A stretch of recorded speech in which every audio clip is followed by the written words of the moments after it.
Have you ever felt that someone was missing you, but they never actually said the words? They never typed it. Never called to confess it. Yet somehow, deep down, you just knew. That lingering glance. That unexpected text.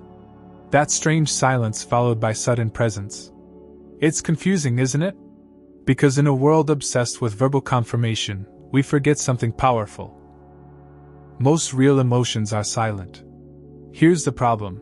We're trained to believe that if someone doesn't say, "I miss you," it means they don't.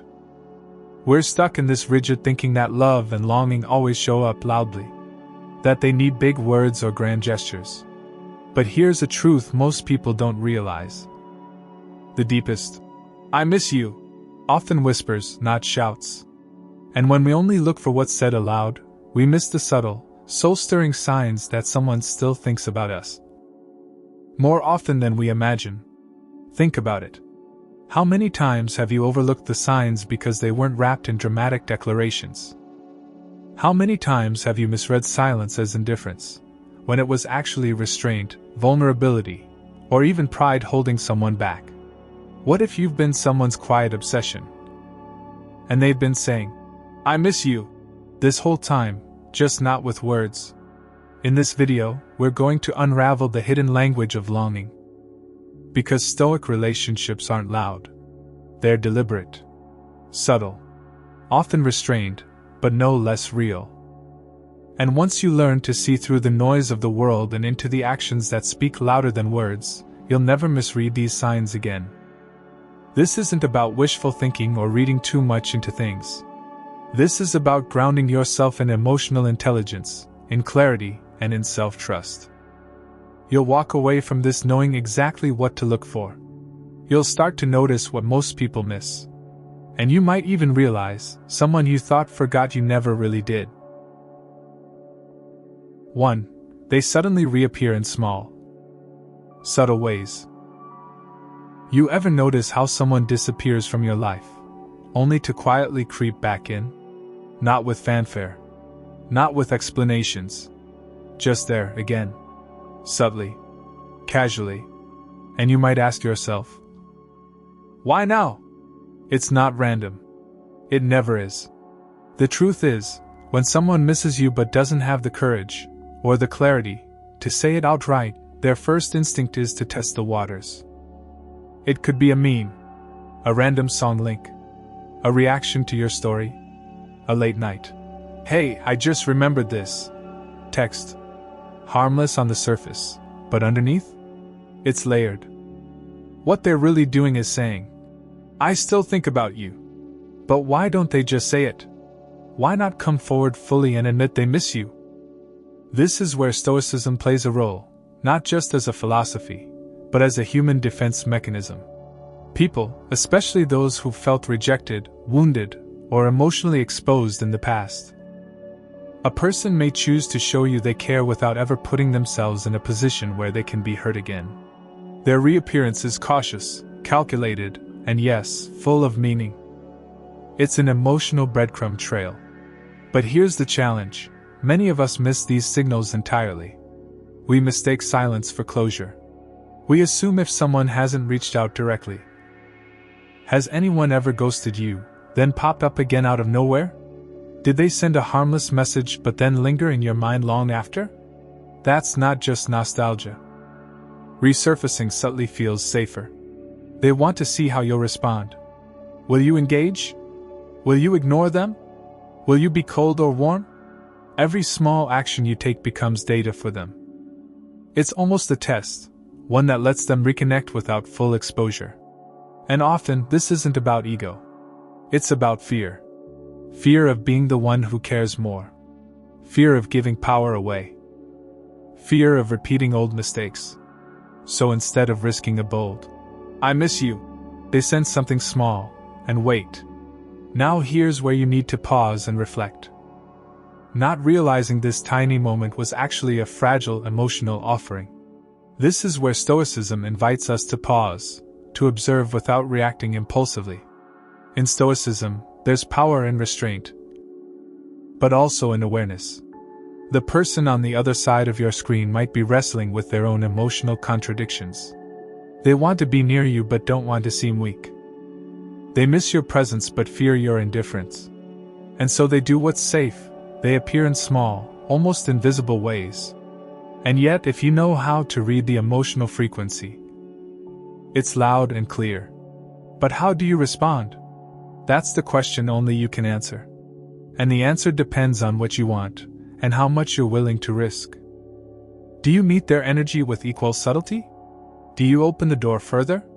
Or do you close it, because you don't want breadcrumbs, you want a full meal? These are personal choices. But they all begin with recognition. Recognition that when someone shows up again in your life without asking to be seen, they're often trying to say something they don't have the language, or the courage, to say aloud. And this reappearance is rarely meaningless. In fact, it's often the most honest moment you'll get. Because it wasn't planned. It wasn't rehearsed. It was impulsive, instinctual, emotional. Which means it's probably the most sincere form of communication they've allowed themselves to have in a long time. Now ask yourself, what does their timing tell you? Did they reappear when something shifted in your life? When you pulled away emotionally? When they sensed you were no longer available? Because sometimes, carefully, like someone knocking on the door of a home they're not sure they're still welcome in. That knock might be a meme. It might be a comment.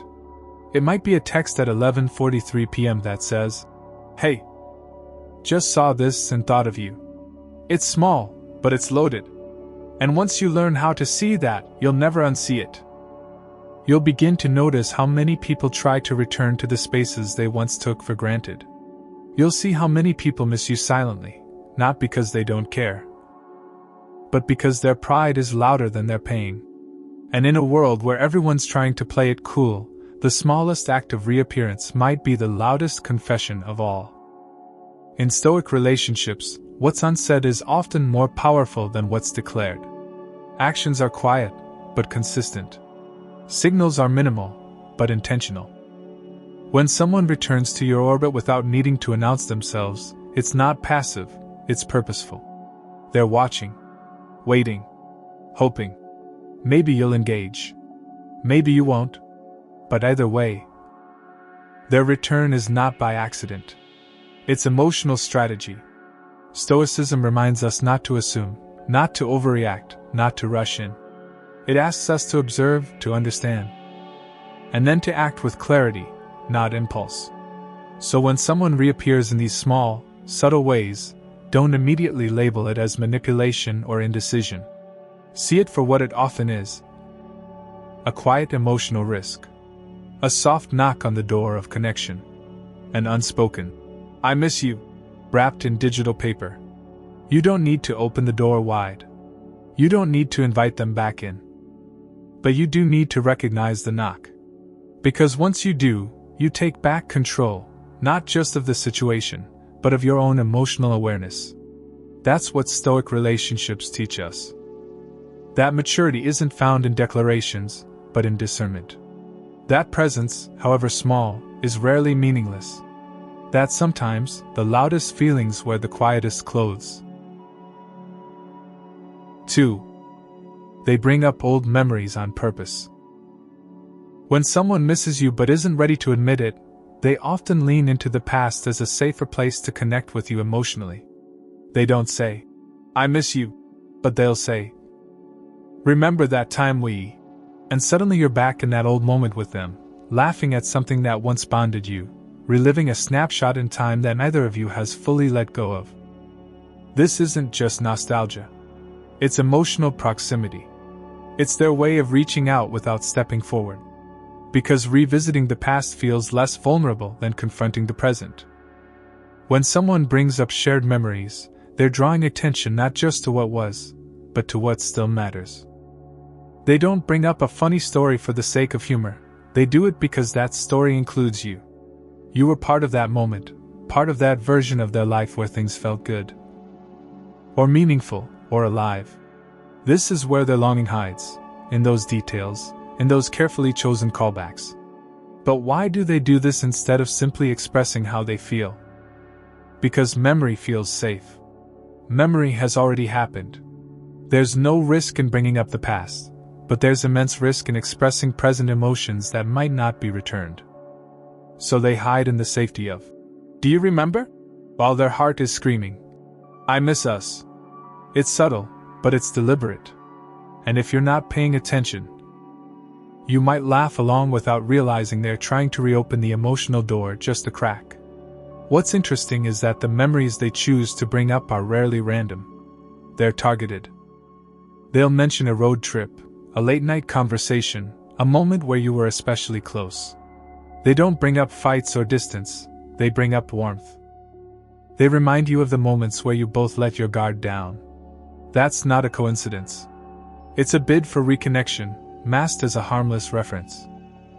But let's be honest, it's anything but harmless. It's a test. Will you engage? Will you remember too? Will you let that moment live again, even briefly? And if you do, if you laugh or reminisce? Stoicism teaches us not to cling to the past, but also not to reject it out of fear. To use memory as a teacher, a guide. So ask yourself, what does it say about someone when they consistently bring up the past with you? Not just once, not as a random comment, but as a pattern? It means the past is still present for them. It means something unresolved lives there. In Stoic relationships, emotional communication often rides on the back of memory. It's not performative, it's intentional. The person bringing up these old moments is trying to evoke an emotional response. They want to feel something again. They want you to feel something again. And maybe they want to know if those moments meant as much to you as they still mean to them. There's also a psychological dynamic at play here. People miss the version of themselves they were when they were with you. So when they talk about old memories, they're not just missing you, they're missing them, too. That version of them that laughed more, trusted more, felt more alive. And maybe they're wondering if that version can exist again. If bringing up a memory can reignite the energy that once held you both so tightly together. But you have to be discerning. Because sometimes, bringing up old memories is just a temporary escape from present dissatisfaction. It's a mental retreat. A way to feel something safe and warm without having to do the deeper emotional work of being real and raw in the present. Stoicism doesn't advise us to chase ghosts, but it does encourage us to observe the intentions behind actions. And when someone is pulling out the old photo albums of your shared history, emotionally speaking, they're often trying to relive the feeling of being close to you without having to say, "I want that again." So the next time someone starts reminiscing, don't just laugh and move on. Ask yourself, why this memory? Why now? What are they trying to feel? And more importantly, what are they afraid of saying directly? There's a difference between reminiscing for fun and reminiscing as emotional outreach. When it's the latter, you'll feel it. It comes with a certain tone, a quiet weight, a look in their eyes or a pause after the story, as if they're waiting for you to say something that gives them permission to go further. Sometimes, they'll bring up the same memory more than once. And maybe they think that reconnecting over something familiar is the safest way to get close to you again.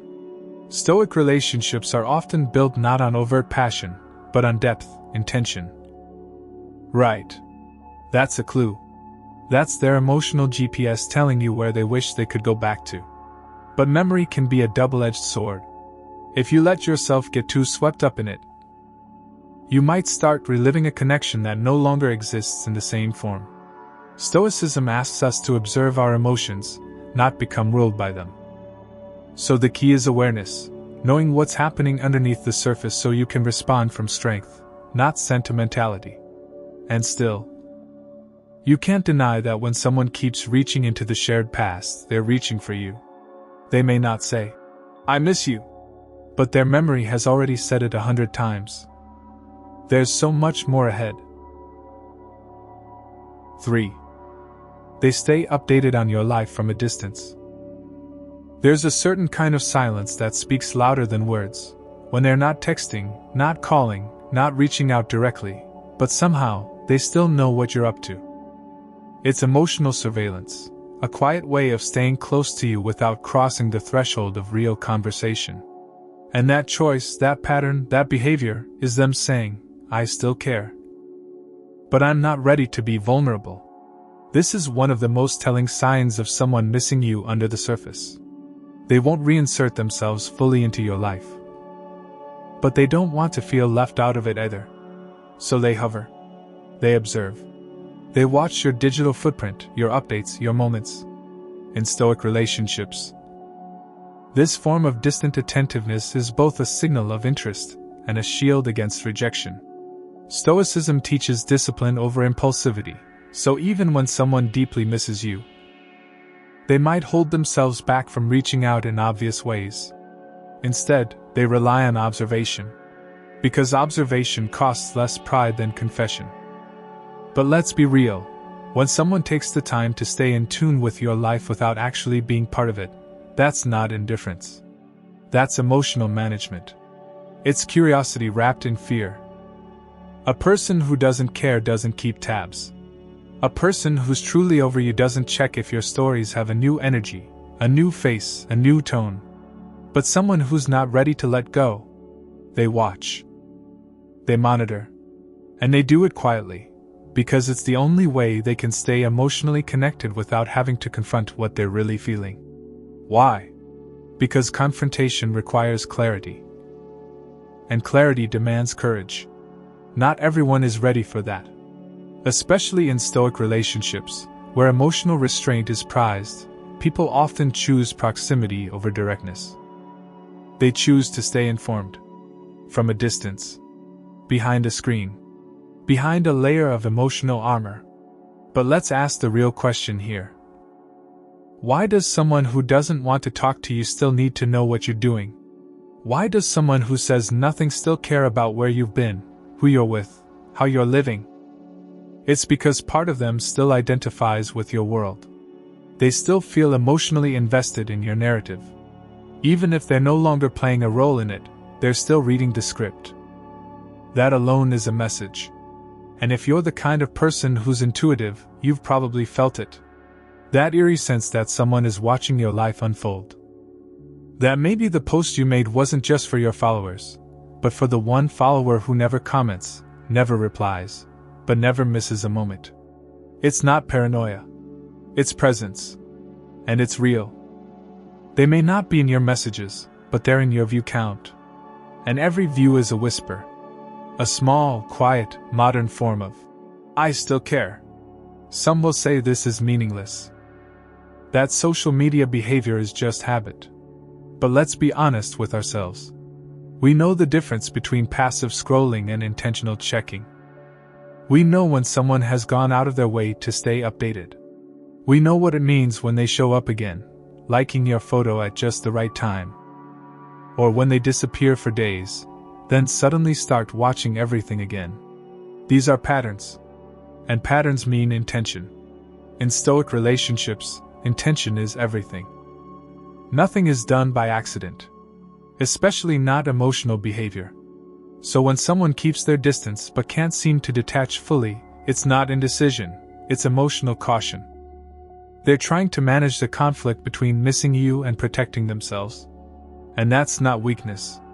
That's human. But you have to decide what it means for you. Does it comfort you to know they're still watching? Or does it frustrate you?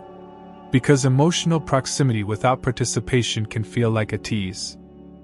Like they want to be part of your world but don't have the courage to knock on the door. And that's where Stoicism gives you clarity.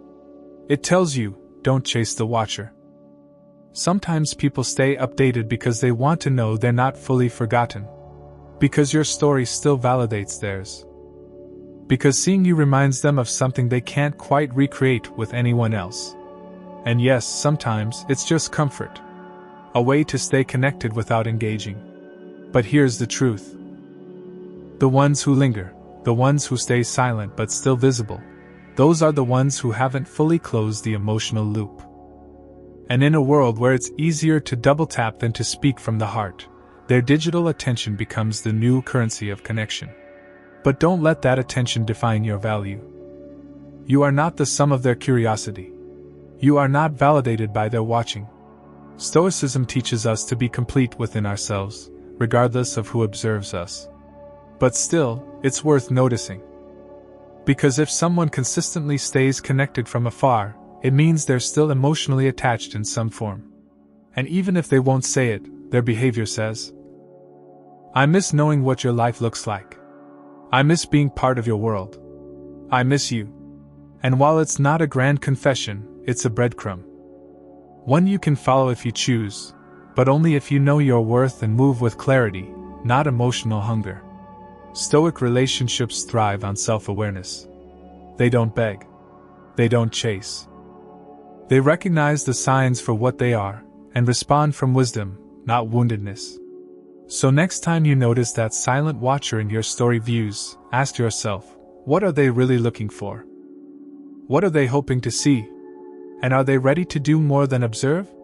Because life is not meant to be watched from a distance. And connection, if it's real, deserves to be lived out loud. 4. They mirror your mood or energy. When someone misses you, one of the most subtle but revealing behaviors they exhibit is emotional mirroring. It's that strange moment when you realize your mood seems to be reflected in theirs. Where overt expression is often restrained, this kind of mirroring becomes the language of unspoken empathy. You've experienced this. Now apply that to digital interactions, messages, presence, or absence. When someone you were once deeply connected to begins to subtly reflect your energy, even from afar, that's not coincidence. That's a silent pull. It's their emotions recalibrating in real time to yours, even if they're not saying a word. But why does this happen? Because emotional bonds don't just vanish with silence. When someone is still affected by your presence, your absence, your energy, they will unconsciously respond to it. Their communication may seem off or hesitant one day, and warm and responsive another, and the difference often lies in how you're showing up. This mirroring reveals a deep sensitivity to your emotional presence, even when it's not verbalized. So when someone is mirroring your energy, the question isn't just, "Are they copying me?" but, "Why do they still feel connected enough to reflect me?" That answer almost always points to one truth. They move differently. They become their own rhythm. But when someone's still subconsciously synced with your emotional state, it means the bond, however strained, is still alive beneath the surface. But somehow you notice that when you retreat, they retreat. When you open up, they soften. When you're cold, they become less expressive. It's like an echo, and it's incredibly telling. Now let's take it one layer deeper. Sometimes, people mirror your energy not just to feel close, but to stay safe. If they sense that you're guarded, they become guarded too, not necessarily because they want to be, but because they fear rejection. Stoic relationships often contain this quiet tension, both people holding back, mirroring the restraint of the other, hoping someone will break the silence, but neither willing to go first. It's a standoff of pride and fear, wrapped in politeness. But make no mistake, beneath that emotional symmetry is longing. Mirroring is an emotional bridge. It allows people to stay connected without exposing themselves too directly. And in this way, it becomes a substitute for vulnerability. So when you sense someone is echoing your energy, you need to ask, is this emotional caution? Is this connection? Is this both? In many cases, it's both. Then they feel safe moving a little closer. It's strategic, but not manipulative. It's emotional survival. It's the quiet way people say, "I still care, I still feel," and "I'm still here," without having to risk hearing, "I don't want you anymore." This is where Stoicism becomes a powerful lens, not a wall. Stoicism teaches presence over panic, discernment over reaction. It gives you the ability to observe the emotional game without being consumed by it. And it allows you to recognize that someone mirroring you isn't trying to play you, they're trying to feel safe while still being near you. This kind of energy exchange also shows up in other areas. The timing of your online presence, your activity, your tone in shared circles. When they laugh at something only you would understand. When they show a kind of silent attunement to your emotional state even when words are few or absent. These microsignals are often where the most raw emotions live. Because they bypass the performative layer of communication and go straight to instinct. Mirroring is instinct. Resonance often means more than words. Because it's not performative. It's felt. Mirroring also shows up in decisions, lifestyle shifts, emotional habits, even interests. You post about reading a new book, they suddenly mention that they've been reading something similar. You talk about hiking, they start going outdoors more. Is it coincidence? Maybe once. But repeated patterns? That's emotional response. That's connection. That's their energy calibrating to yours, whether they're conscious of it or not. But again, Stoicism invites us to interpret. Not assume. To observe, not dramatize. To recognize that while mirroring is a sign of longing, it is not always a sign of readiness. Just because someone mirrors your energy doesn't mean they're ready to step back into your life. It just means that emotionally, they haven't stepped all the way out. That nuance matters. Because the danger in emotional mirroring is misreading it as commitment. It's not. It's connection. And while connection can lead to healing, it can also keep you stuck if you mistake presence for intention. So the real question is, when they mirror you, are they moving toward you, or just maintaining proximity? That answer will tell you everything. Still, don't dismiss mirroring. Don't ignore it. In a world that often speaks in noise, emotional reflection is a whisper worth hearing. And when someone mirrors your vibe, your mood, your distance or warmth, they are revealing their emotional alignment with you. That's not random. That's rooted in memory, emotional investment, and subconscious desire. People don't mirror strangers. They mirror those who still hold space in their inner world. So when you notice that reflection, take it for what it is. A quiet acknowledgement that your energy still lives in them. That your rhythm still influences theirs. And that even if they don't say, "I miss you," they still feel what you feel. If this spoke to you, if you've experienced this kind of emotional mirroring and suddenly it all makes sense, go ahead and hit like, and comment number 1 down below.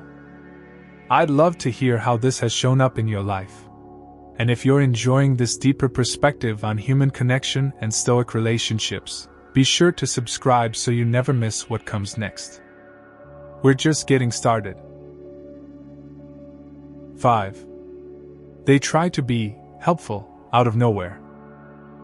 Like sending you a useful link or recommending a book you once mentioned. It might be more practical, offering to fix something, run an errand. It's their way of becoming useful again so they have a reason to be near you. In Stoic relationships, where emotions are often managed internally rather than outwardly expressed, this form of support is not just a favor, it's a placeholder for connection. Because when someone no longer has emotional access to you, there's a clear boundary between helping others from principle and helping others from attachment. So the question becomes, is this person helping because of who they are? Or because of how they still feel about you? That's where discernment comes in. Many times, people who miss you but feel ashamed or afraid of reappearing emotionally will choose a practical pathway. They'll offer something they know you need, hoping that in accepting their help, you'll also open a small door back to emotional connection. And if you do accept it, they see it as a sign. Maybe the distance isn't permanent. Maybe there's still space for them in your life. This behavior can be deeply confusing if you don't understand the emotional language behind it. It doesn't match on the surface, but it makes perfect sense when you understand what Stoic relationships often look like beneath the surface. This kind of help is a controlled vulnerability. It allows the person to connect with you while still feeling like they're offering value. And here's the truth most people don't say out loud. When someone misses you, they often feel displaced. And being helpful is one of the least emotionally risky ways to do that. It gives them a purpose again. Even if they can't be your partner, they can be your resource. But you have to be cautious. Because not all help is clean. sometimes it's laced with expectation, with the hope that you'll notice, appreciate, and invite them back into your life. And while that's not inherently manipulative, it can become unhealthy if it's one-sided or used as a strategy rather than genuine goodwill. This is why Stoicism matters. It keeps your observations sharp and your decisions grounded. A Stoic mind doesn't reject kindness, but it doesn't become emotionally indebted to it either. It sees help for what it is, an offering. One that you are free to accept or decline based on clarity, not confusion. In Stoic relationships, these acts of help often carry more emotional weight than the words people avoid saying. When someone goes out of their way to make your life easier, despite having no obligation to do so, they're sending a message. The message is, I still feel connected to you. I still think about your needs. I still want to be someone you can count on. And while they may not have the emotional language to say, I miss you, they're speaking it fluently through service. But how do you respond? That depends on what you want, and how much you trust their intention. Are they helping from love or from guilt? Are they offering support to rebuild something healthy? Or to avoid facing the grief of disconnection? These are hard questions, but Stoicism demands that we ask them. Because the Stoic path is not just about resilience, it's about clarity. It's about seeing things for what they are, not what we hope they'll become. So when someone steps back into your life through helpfulness, watch the pattern. Is this a one-time gesture? Or is it becoming a theme? Do they disappear again when you don't reciprocate? Or do they stay consistent, even when they don't get anything back? That will tell you everything. People who offer help just to receive praise or proximity will eventually withdraw if their help doesn't buy them emotional access. But people who help because they still care, even if quietly, will stay consistent. They're not trying to manipulate, they're trying to matter. That's a powerful distinction. And if you've ever been on the receiving end of that kind of help, you've felt the difference. You know when someone's actions come from a place of lingering love. You know when help is really a quiet plea for reconnection. And the more you attune yourself to that subtle language, the more power you have to navigate those emotional situations with grace and strength. So next time someone offers their help out of nowhere, pause before labeling it as random. Think about what that gesture says beneath the surface. Especially if it's someone who used to be close to you. Not in a cold way, but in a deeply human, deeply vulnerable way. And while they may never say, I miss you, their actions often say it louder than words ever could. Their help is a bridge. A bridge between what was and what might still be possible. And the decision to cross it, or not, is yours. 6. They linger in conversations, even when there's nothing left to say. There's a moment at the end of a conversation, whether it's a text thread, a voice note, or even a passing exchange, when the dialogue should naturally end, but doesn't. You've said everything that needed to be said. There's no question left unanswered, no topic left unresolved. And yet, they stay. They send one more emoji. One more. LOL. One more, okay cool. That clearly doesn't add value but keeps the thread alive. It might seem trivial, even boring, but in the context of emotional connection, it's deeply revealing. Because when someone misses you but doesn't want to admit it, they often find ways to extend the moments they get to share space with you, even digital space. These aren't just filler texts. They're emotional placeholders. An effort to stretch the interaction just a little bit longer so they don't have to face the silence that comes next. In Stoic relationships, they don't know how to say, I want to keep talking to you. So instead, they say it with silence padded by small words. In Stoicism, we're taught to be economical with our words, to value stillness and self-possession, but that doesn't mean we ignore the meaning behind unnecessary communication. Because when someone lingers after the point of closure, when they wait for you to say goodnight instead of doing it first, these moments are layered in hope. Hope that you'll continue the thread. Hope that you'll read between the lines and offer just one more reply. It's emotional inertia. The harder they feel the distance creeping in, the more they fight to slow it down. Even if all they can say is, "Ha!" Even if they have to pretend there's something left to add. But you can feel it, can't you? That pause. That resistance. That almost clumsy way of not letting the moment fade. That's not boredom. That's longing. They're not just trying to fill time. And for someone who misses you but doesn't know how to express it directly, the end of a conversation can feel like a reminder that the bond isn't what it used to be. That's why they hold on. That's why they stretch it. That's why they find a way to say something that doesn't need to be said. In Stoic relationships, this act of lingering becomes especially important. Because everything else has been so measured, so restrained, so controlled.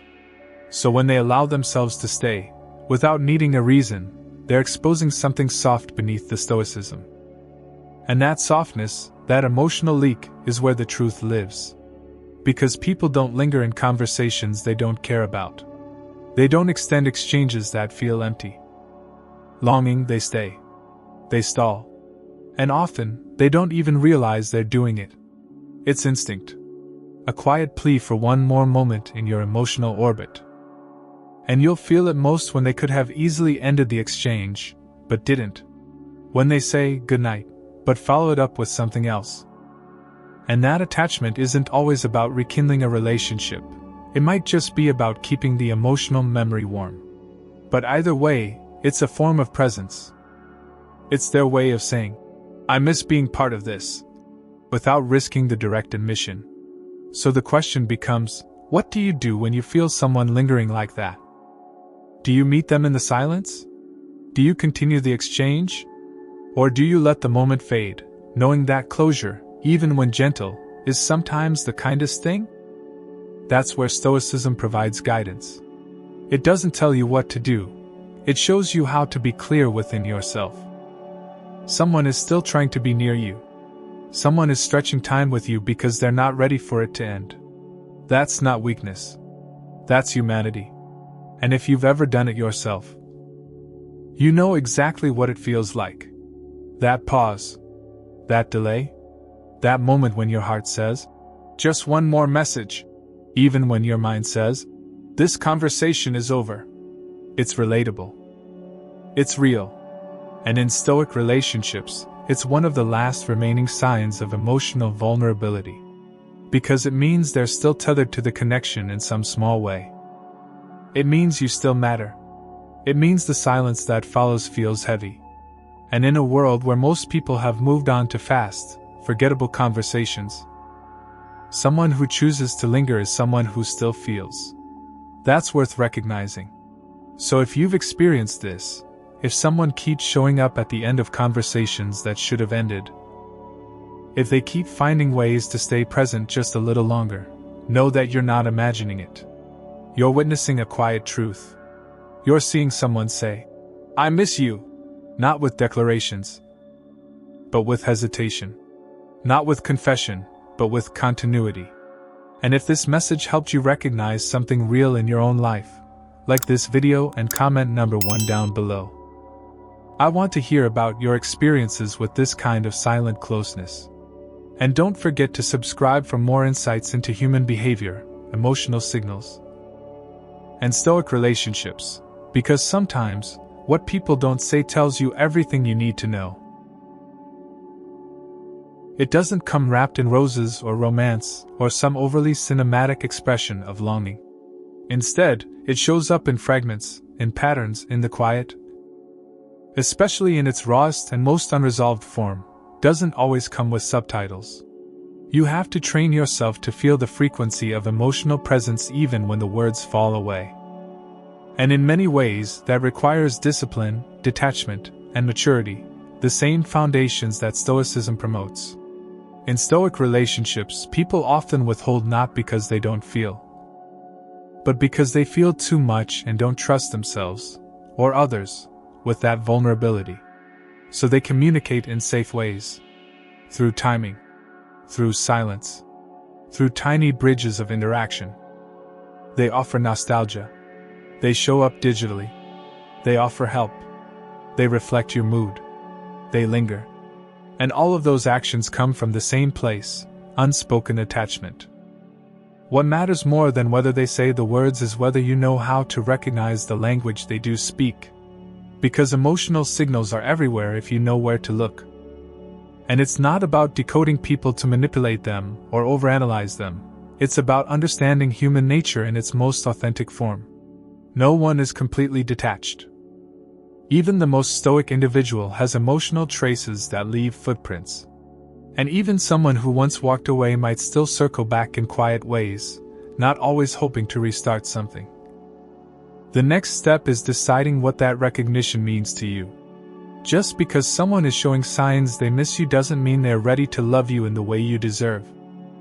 Just because they resurface or mirror you or stay connected from a distance doesn't mean they're prepared to do the work, take accountability, or become emotionally available. These are the uncomfortable truths that Stoicism demands we face. That not all longing leads to reunion. That not all nostalgia leads to growth. And that sometimes, the most loving thing you can do is witness someone's silent pain and still choose peace for yourself. Stoicism does not encourage you to numb yourself, it teaches you to honor what's real, but not be ruled by it. It invites you to acknowledge emotional signals without being consumed by them. To respect what is being shown, without assuming it must mean what you want it to mean. Because emotional intelligence is not just about understanding others, it's about understanding yourself, too. What are you still holding on to? Is it hope? Or is it closure disguised as kindness? These are the reflections that Stoic relationships push us to explore. And sometimes the truth is this. Just because someone misses you doesn't mean they're good for you. Just because they're still emotionally connected doesn't mean they've changed. Sometimes the most painful sign of growth is realizing that someone's silent longing is no longer enough. That your peace now matters more than their presence. That your clarity has become more important than their confusion. That's not cruelty, that's strength. And Stoicism shows us that strength isn't found in building walls or pretending we don't care. It's found in choosing not to betray ourselves, even when someone else begins to show signs of regret. If someone is still missing you silently, they're human. They're not weak for that. They're just caught in a moment of internal conflict, one that they may or may not have the tools to work through. But your responsibility is not to decode them to the point of self-sacrifice. Your responsibility is to observe the signs, understand the intent, and then make decisions that serve your emotional integrity. That might mean responding. That might mean reconnecting. But it might also mean doing nothing. Walking away with wisdom instead of anger. Letting their "I miss you" exist in the silence without needing to fill it with response or explanation. There is freedom in understanding. Even more so when you don't need to act on every feeling that passes through someone else. And ultimately, when you learn to recognize these 6 signs, not as manipulation, not as ambiguity, but as emotional evidence, you become grounded in your own truth. You stop waiting for someone to say it outright. You stop needing grand confessions to believe what you already feel. Offering help they weren't asked for, and lingering when the conversation should end, they're not over you. They may never say it, but they're living it. And you have the power to choose what that means for your life. That is the heart of Stoicism, not coldness, not denial, but deliberate living. Disciplined emotions. Conscious decisions. Seeing clearly. Loving wisely. Moving intentionally. Let others say, or not say, what they want. You, on the other hand, will see what's real, and respond accordingly.